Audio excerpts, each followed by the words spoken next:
शिवजी जब पार्वती के पास एक ब्राह्मण का रूप बनाकर आए तो पार्वती जी शिवजी से बोली, हे ब्राह्मण देवता, मैं कर्म और वाणी से भगवान शंकर की पत्नी बनना चाहती हूँ। मुझे पता है कि यह काम अत्यंत मुश्किल है, फिर भी मेरी यही कामना है कि मैं उनकी पत्नी बनूं। इस पर ब्राह्मण वेशधारी शिवजी बोले, हे देवी, तुम गलती कर रही हो। मैं अपने गुरु की कृपा से शिवजी को अच्छी तरह से जानता हूँ। वे हमेशा नग्न रहते हैं, भस्म लगाए रहते हैं और नंदी नामक बूढ़े बैल की सवारी करते हैं।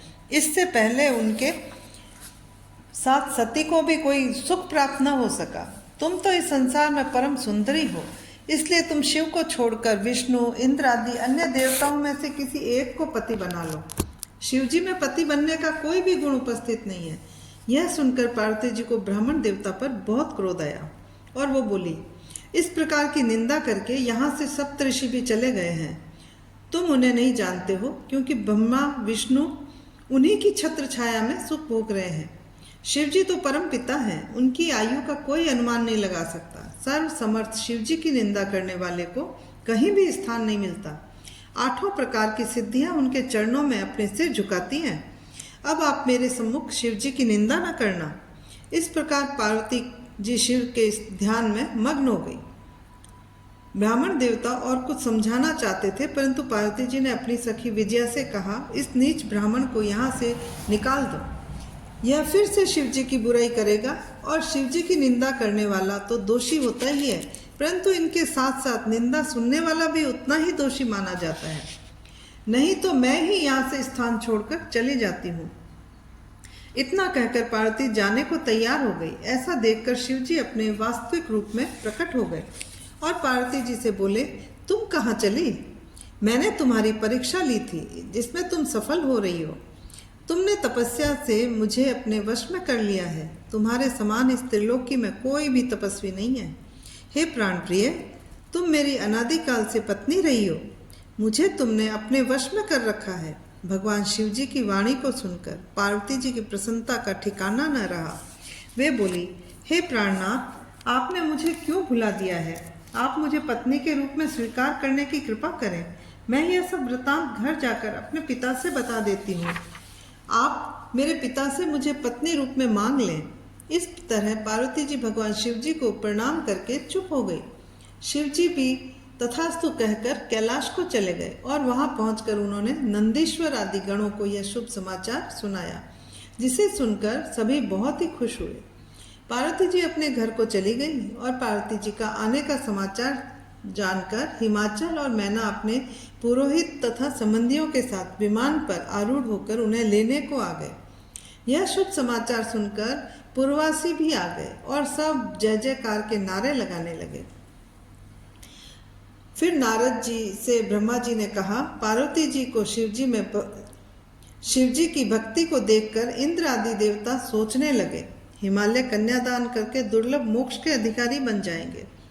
वह दिव्य रूप धारण करके शिवलोक में पहुंच जाएंगे। यह बात ठीक नहीं है। इतना सोचकर वे गुरु बृहस्पति की सेवा में गए और उन्हें पूरे समाचारों से अवगत कराया। बृहस्पति जी ने उन्हें बताया कि आप लोग इस प्रकार भगवान शिव की निंदा न करें, वैसे भी यह मेरे वश की बात नहीं है। तब देवता लोग ब्रह्मा जी के पास जाकर उनसे बोले, ऐसा कोई उपाय करो जिससे हिमाचल शिवजी को कन्यादान न कर सके। ब्रह्मा जी ने नाराज होकर कहा कि क्या मैं ऐसा करके नरकगामी बनूं? तुम स्वयं ही शिव जी के पास क्यों नहीं चले जाते, जिससे तुम्हारा मनोरथ पूर्ण हो जाए। तब सभी देवता स्वयं ही भगवान शंकर के पास जाकर उनसे बोले, हे प्रभु, हम आपकी शरण में आए हैं, और उनसे अपनी शंकाओं को बताया। भगवान शंकर ने उनकी बात मान ली और वे स्फटिक की माला पहनकर वैष्णव रूपी सन्यासी बनकर हिमाचल की सभा में पहुंच गए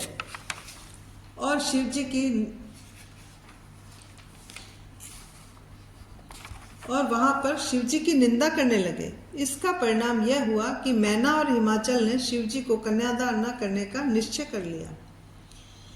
जब ब्राह्मण वेशधारी ने शिवजी की निंदा की तो मैना घबरा गई और उन्होंने पार्वती का विवाह शिवजी के साथ न करने का निश्चय कर लिया। वह बोली, मैं पार्वती को समुद्र में बहा सकती हूँ, परंतु शिवजी को अपनी कन्या नहीं दूंगी। इतना कहकर मैना विलाप करने लगी। भगवान शिवजी ने कैलाश पर पहुंचकर सप्त ऋषियों को बुलाकर कहा, मैं पार्वती की तपस्या से खुश हूँ और वो मेरी अर्धांगिनी बनने योग्य है, परंतु हिमाचल इसके लिए तैयार नहीं है। तुम वहां जाकर हिमाचल और मैना को समझाओ जिससे वे पार्वती का विवाह मेरे साथ कर दें।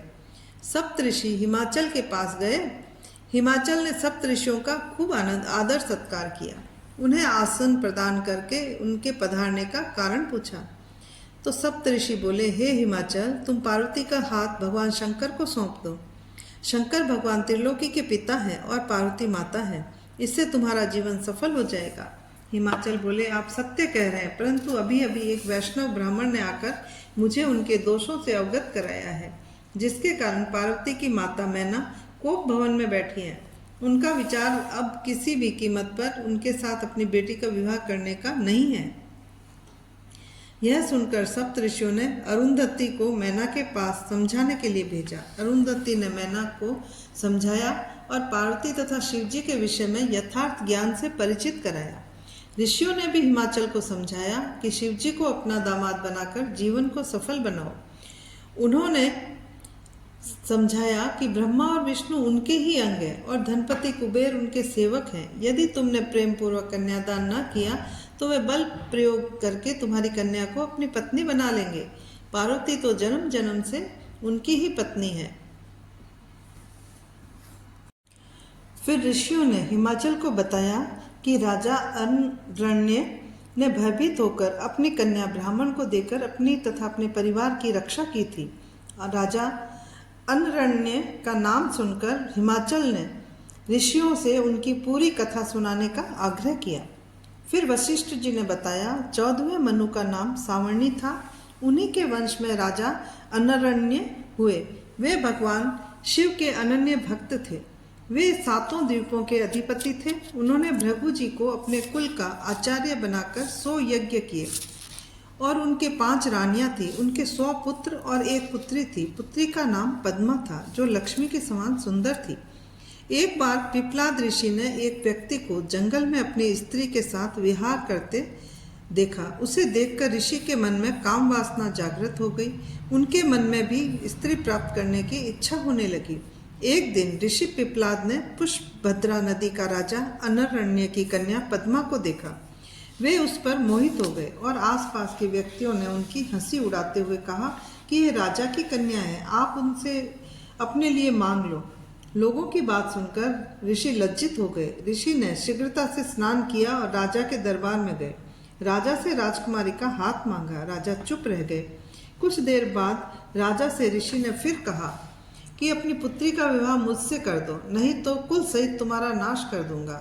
मुनि के धमकाने पर राजा रोने लगा तथा राजा विचारने लगा कि इस बूढ़े ऋषि को कन्या कैसे दी जा सकती है। उसी वक्त राजपुरोहित तथा राजगुरु वहां आए। उन्होंने राजा को समझाया कि कन्या का विवाह तो करना ही है, अतः कुल की रक्षा के लिए ब्राह्मण को ही कन्या दे दी जाए। राजा ने राजगुरु के समझाने पर कन्या का हाथ ऋषि को पकड़ा दिया। पद्मा के साथ ऋषि पिपलाद का विवाह करके अपने आश्रम पर चले गए। राजा भी राज्य को त्याग कर वन में चले गए। इस गम में रानी की मृत्यु हो गई। राजा का बड़ा बेटा कीर्तिमान राज्य करने लगा। हे हिमाचल, जिस तरह अनरण्य ने मुनि को कन्या देकर अपने कुल की रक्षा की थी, अतः तुम भी अपनी कन्या को शिवजी को देकर सभी अपने अधीन कर लो। राजा हिमाचल और पिपलाद की कथा सुनकर आगे की कथा जानने की इच्छा करने लगे कि ऋषि पिपलाद और पद्मा का जीवन किस प्रकार व्यतीत हुआ। वशिष्ठ जी ने बताया, पिपलाद ऋषि अत्यंत वृद्ध थे। उनके मुंह के दांत भी टूट चुके थे। मुख पर झुर्रियां पड़ रही थी। कमर भी झुक गई थी। चलने में पांव कांपने लगे थे। वृद्ध मुनि पिपलाद पद्मा के साथ अपनी कुटिया पर जीवन व्यतीत करने लगे। एक दिन पद्मा स्वर्णदा नदी पर स्नान करने के लिए गई। वहां पर उसकी परीक्षा लेने हेतु धर्मराज एक सुंदर राजकुमार का रूप रखकर आए। वे पद्मा से बोले, हे सुंदरी, तुम तो महारानी बनने की योग्य हो। तुम पिपलाद ऋषि के लायक नहीं हो। वह बूढ़ा ऋषि अधिक समय तक जीवित नहीं रहेगा, इसलिए इस बूढ़े को छोड़कर मेरे साथ चले चलो। इतना कहकर वह पद्मा का हाथ पकड़ने को आगे बढ़ा। पद्मा क्रोध में भरकर उससे बोली, हे पापी दुष्ट राजकुमार, दूर हटो। तुम कामांध हो रहे हो। मैं एक पतिव्रता नारी हूँ। तू यदि मुझे बुरी दृष्टि से देखेगा तो नष्ट हो जाएगा। पद्मा के इस श्राप को सुनकर धर्मराज अपने असली रूप में प्रकट होकर बोले, मैं तो तुम्हारी परीक्षा लेने आया था। मैं तो हमेशा पर स्त्रियों को अपनी माता समझता हूँ। अब आपने मुझे श्राप दे दिया, अब मेरा क्या होगा? इस पर पद्मा बोली, हे धर्मराज, आपने ऐसा क्यों किया? मेरा श्राप असत्य नहीं हो सकता, क्योंकि प्रतिव्रता नारी का श्राप कभी झूठा नहीं होता। चाहे आकाश, तारे, वायु, पृथ्वी आदि नष्ट हो जाए, परंतु तुम 4 पाद वाले बनोगे। सतयुग में 4, त्रेता में 3 और द्वापर में 2 पाद रहेंगे। कलयुग में तुम्हारा एक भी पाद नहीं रहेगा। कलयुग के पश्चात फिर से सतयुग आने पर तुम्हारे 4 पाद हो जाएंगे।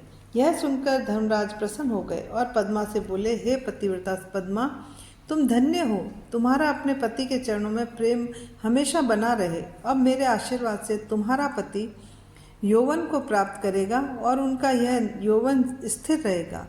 वह मार्कंडे ऋषि की तरह दीर्घायु वाले बनेंगे। तुम्हें अपने पति से 10 पुत्र प्राप्त होंगे।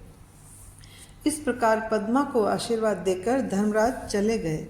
घर आकर पद्मा ने अपने पति को युवक के रूप में पाया और बहुत वर्षों तक सुख प्राप्त कर 10 पुत्रों को जन्म दिया।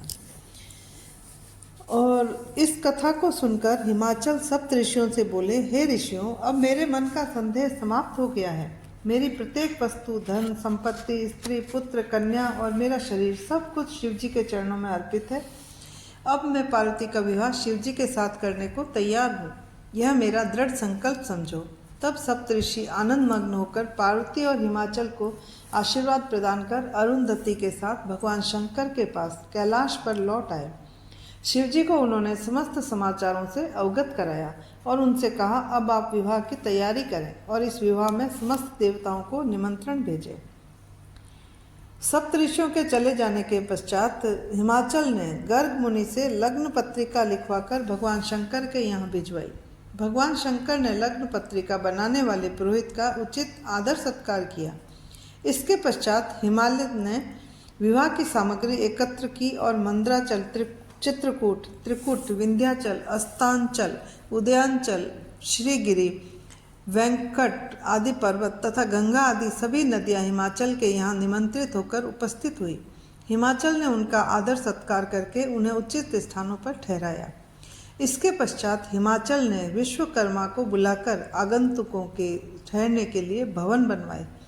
विश्वकर्मा ने विवाह मंडप की अनोखी रचना की। विवाह मंडप 10,000 योजन लंबा चौड़ा था और 40,000 कोस तक फैला हुआ था। उस मंडप में विश्वकर्मा ने तरह तरह के स्थावर, जंगम, पुष्प, स्त्री, पुरुष, विष्णु, इंद्र, नंदीश्वर, लक्ष्मी आदि की मूर्तियां बनाई जो रत्नों से जड़ित स्वर्ण से बनाई गई थी। वहाँ जल में, थल में जल की भ्रांति होती थी। उसे देखकर दर्शकों का मन प्रफुल्लित हो जाता था।